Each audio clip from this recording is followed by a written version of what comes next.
Assalamu alaikum. J'aimerais aujourd'hui, car je m'en sens l'âme, te dire un conte de Henri Goudot.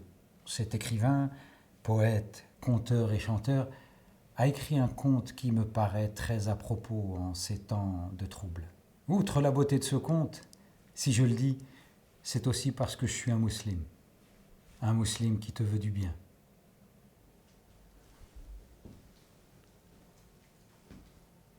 Il était une fois un homme nommé Yacoub. Il vivait pauvre mais sans souci, heureux de rien, libre comme un saltimbanque et rêvant sans cesse plus haut que son front. En vérité, il était amoureux du monde. Or le monde alentour lui paraissait morne, brutal, sec de cœur, sombre d'âme. Il en souffrait. Comment, se disait-il, faire en sorte qu'il soit meilleur? Comment amener à la bonté ces tristes vivants qui vont et viennent sans un regard pour leurs semblables? Il ruminait ces questions par les rues de Prague, sa ville, errant et saluant les gens qui ne lui répondaient pas. Or, un matin, comme il traversait une place ensoleillée, une idée lui vint. Et si je leur racontais des histoires, pensa-t-il. Ainsi, moi qui connais la saveur de l'amour et de la beauté, je les amènerai assurément au bonheur.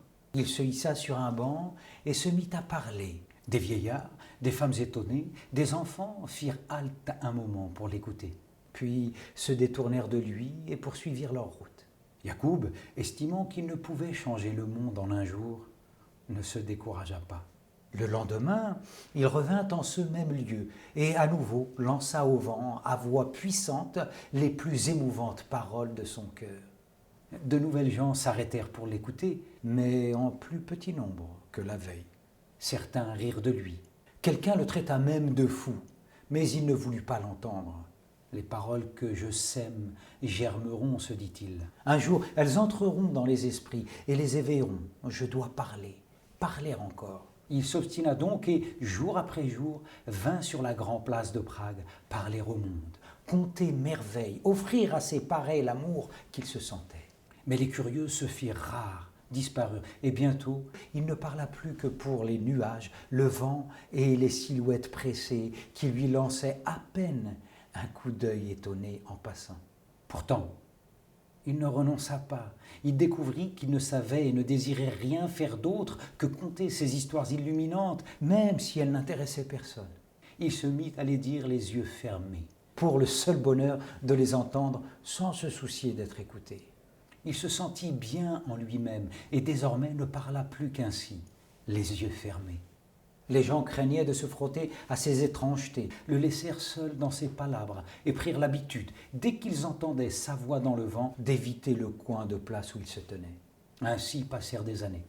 Un soir d'hiver, comme il disait un conte prodigieux dans le crépuscule indifférent, il sentit que quelqu'un le tirait par la manche. Il ouvrit les yeux et vit un enfant. Cet enfant lui fit une grimace goguenarde et lui dit en se hissant sur la pointe des pieds « Ne vois-tu pas que personne ne t'écoute, ne t'a jamais écouté, ne t'écoutera jamais?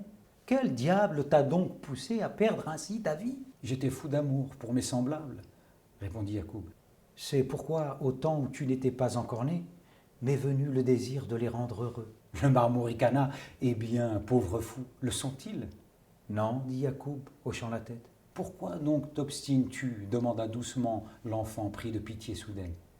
Yacoub réfléchit un instant. « Je parle toujours, certes, et je parlerai jusqu'à ma mort. Autrefois, c'était pour changer le monde. » Il se tut, puis son regard s'illumina. Il dit encore « Aujourd'hui, c'est pour que le monde, lui, ne me change pas. »